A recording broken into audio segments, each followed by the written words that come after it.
हम पहुंचे हैं अब पार्ट नंबर 3। मैं हूं हरी सर और आप देख रहे हैं मेरा यूट्यूब चैनल चलो कदम बढ़ाएं। लास्ट ईयर के जो आपके जोनल लेवल, डिस्ट्रिक्ट लेवल या रीजन लेवल के क्विज हुई थी, उनके क्वेश्चन पेपर को मैं सोल्व करा रहा हूं, तो प्लीज़ आप इन्हें ध्यान से देखें। और हाँ, अगर आपको वीडियो ढूंढने में, फाइंड करने में डिफ़िकल्ट आपको लगता है कि कैसे मिल नहीं रही है, नेक्स्ट पार्ट नहीं मिल रहा है, तो आप मेरे डिस्क्रिप्शन बॉक्स में जाकर वहाँ पर नए वीडियो के लिंक ले सकते हैं, या फिर आप मेरे चैनल पर जाएं और वहाँ से आप वीडियोज या प्लेलिस्ट का बटन पर क्लिक करके अन्य वीडियो ले सकते हैं। आइए करना शुरू करते हैं। और इम्पोर्टेंट इसलिए है क्योंकि आपके जो फाइनल एग्जाम होंगे उसमें भी इसी टाइप के क्वेश्चन आने वाले हैं, ठीक है। तो आइए देखो, करना शुरू करते हैं। स्टेटमेंट के क्वेश्चन है और आई थिंक ये चैप्टर नंबर 8 कंपेयरिंग क्वांटिटीज में से लिए गए हैं, ठीक है। तो आइए कैसे करते हैं। देखो, इफ राम हैड ₹500 लेफ्ट, अब राम के पास 500 रुपीज बचे हुए हैं। आफ्टर स्पेंडिंग 20% स्पेंड कर दिए हैं उसने। ऑफ हिज मनी में से 20% स्पेंड करने के बाद अब उसके पास ये 500 बचे हैं। तो how much did he have in the beginning. देखो, इस टाइप के क्वेश्चन पहले भी मैंने कराए हैं, अब इसमें थोड़ा सा चेंज करके दे दिया ताकि थोड़े से कन्फ्यूजन हो जाए। पहले 80% खर्च करने के बाद ये बचते थे, ठीक है ना। अब 20% खर्च करने के बाद ये बचे हैं। अब देखो, कोई भी पैसा होता है वो 100% होता है बच्चों। मान लीजिए आपके पास, आप मार्केट में जाते हैं, जब आप 1000 लेके जाए या 1200 से लेके जाए तो वो क्या माना जाएगा, 100%।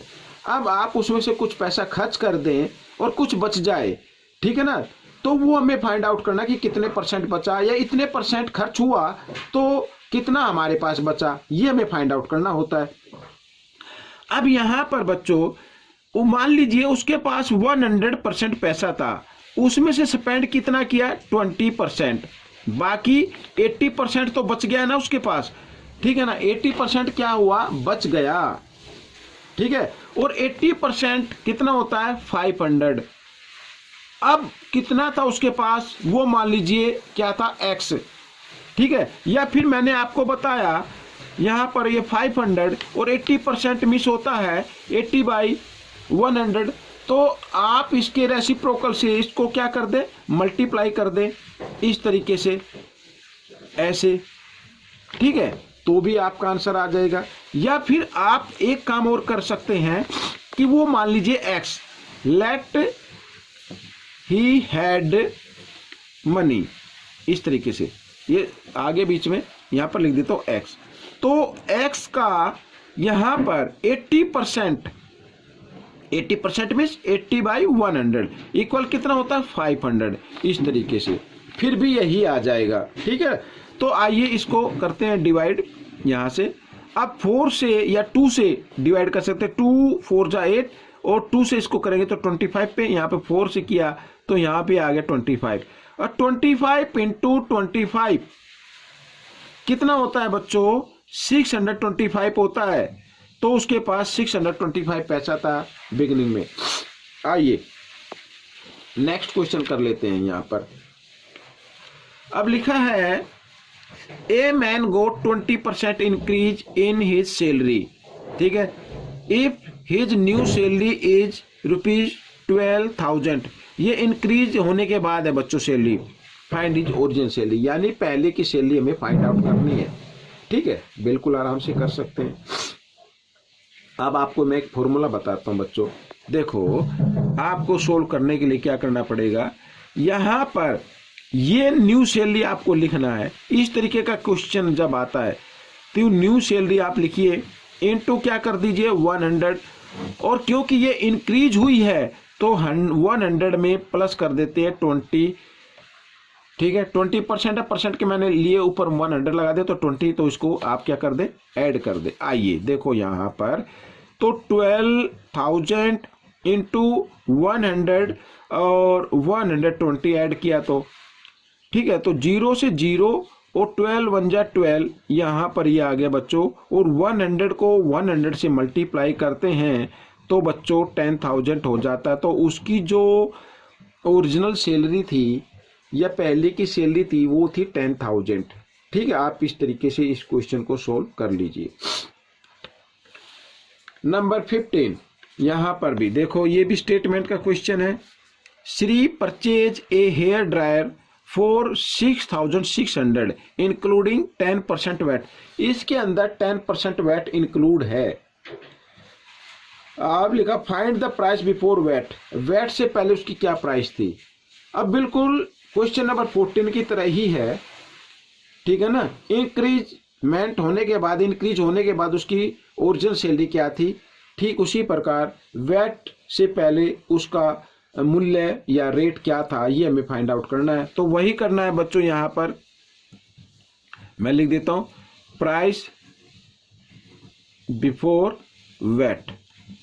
तो क्या करना है बच्चों, यहां पर देखो आपकी जो देखो दुकानदार के लिए, शॉपकीपर के लिए तो सेलिंग प्राइस हो गई, और कस्टमर के लिए क्या होगी, कॉस्ट प्राइस। तो यहां पर बच्चों मैं शॉपकीपर के लिए लिख लेता हूं सेलिंग प्राइस इनटू और 100, और यहां पर ये क्योंकि इंक्लूड हुआ है तो ये 100 में इंक्लूड कर देना हमें इस तरीके से। ठीक है, सेलिंग प्राइस 6600 इंटू 100 और यहां पर 110। तो 0 से 0, 11 बन जा 11, 11 6 जा, और यहाँ पर 60 आ गया, 66 होता था। तो 60 इंटू 100 तो आ गया बच्चों 6000। तो उसका जो वैट लगने से पहले प्राइस था वो था 6000। ठीक है, इस तरीके से ये क्वेश्चन सोल्व हो गया।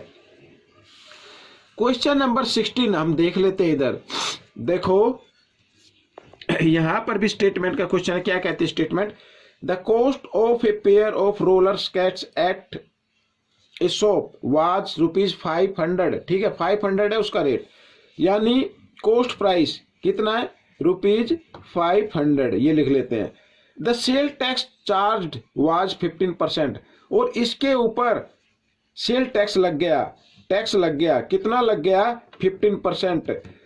तो हमें बिल अमाउंट बताना है कि कितना बनेगा। अब 500 में तो मिलेगा नहीं, क्योंकि इसके ऊपर आपको 15% टैक्स भी देना है। ठीक है, तो कितने में मिलेगा, आइए वो निकाल लेते हैं, बिल अमाउंट निकाल लेते हैं। यहां पर मैं लिख देता हूं बिल अमाउंट। तो बिल अमाउंट निकालने के लिए बच्चों आपको क्या करना पड़ेगा, 500 का 50% निकाल के 500 में ही ऐड कर देना है। ठीक है, तो 15% मीन्स 15/100 इंटू 500, और प्लस कर देना है। ये तो आ जाएगा आप दो परसेंट, ये जो टैक्स है ये परसेंट में है, अब आ जाएगा अमाउंट में, और इसको कर देंगे 500 में ऐड। यहाँ पर 20 से 20, 15 5 से 75, तो 75 आपके टैक्स देना होगा।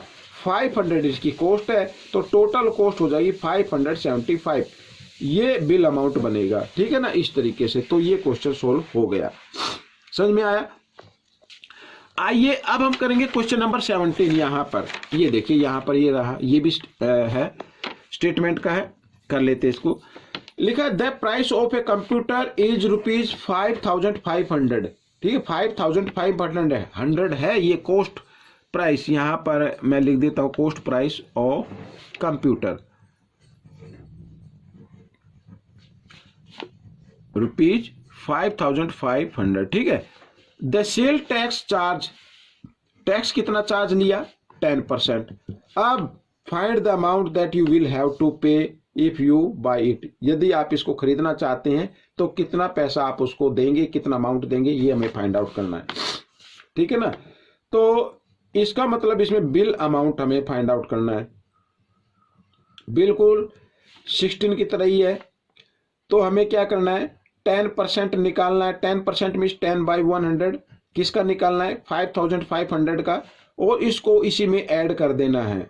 ठीक है ना, अभी तो जो टैक्स है वो परसेंट में है ना, अभी क्या टैक्स है, परसेंट में, अमाउंट में निकल जाएगा इस पार्सन में, इस पार्ट में, और फिर जो भी अमाउंट आएगा उसको हमें इस प्राइस में ऐड कर देना है। तो बिल अमाउंट बन जाता है 20 से 20। अब 55 इंटू 10, तो कितना हो गया, 550 हो गया, प्लस 5,500। अब इसको ऐड कर लेते हैं, ये आपका बिल अमाउंट बन जाएगा। तो 0 0, 1 प्लेस पे 0, 10 प्लेस पे यहाँ पे 0, यहाँ पे 5 है तो 5 का 5 आएगा। 100 प्लेस पे 5 है, यहाँ भी 5 है, 5 और 5 10, कैरी 1, 5 और 1 6। ये आ गया बच्चों आपका बिल अमाउंट। ठीक है, अगर आप उस कंप्यूटर को परचेज करना चाहते हैं तो आपको 6050 रुपीज पे करना पड़ेगा। आइए इस पार्ट का लास्ट क्वेश्चन को हम सोल्व कर लेते हैं। देखिए, list price of a pair shoes, shoes की लिस्ट प्राइस गिवन है। यहां पर मैं लिख देता हूं प्राइस ऑफ शूज ₹800। ठीक है, if the amount paid ₹40 as a VAT, और वैट यहां पर बच्चों अमाउंट में दे दिया, कितना दिया 40 रुपीज। तो बताना है फाइंड द रेट, रेट बतानी है, यानी वैट इन परसेंट, परसेंट हमें फाइंड आउट करनी है। ठीक है, तो आइए करना शुरू करते हैं। भाई देखो फॉर्मूला क्या होगा, वैट इन बाय यहां पर प्राइस या कॉस्ट प्राइस आप इसको बोल सकते हैं, और इनटू यहां पर 100। अब वैट है आपका 40 और प्राइस है उसका 800 और इनटू 100, तो 20 से 20 हमने काट दी, 8 1 जा 8, 8 5 जा 40, तो 5% वैट हो गया बच्चों, रेट आ गई ये वैट की। ठीक है, तो बच्चों ये पार्ट आपका हो गया है। आपको ये पार्ट कैसा लगा मुझे जरूर बताएं, इसमें से सीखकर दूसरों को जरूर सिखाएं। मिलते हैं नेक्स्ट पार्ट में। Thanks for watching this videos.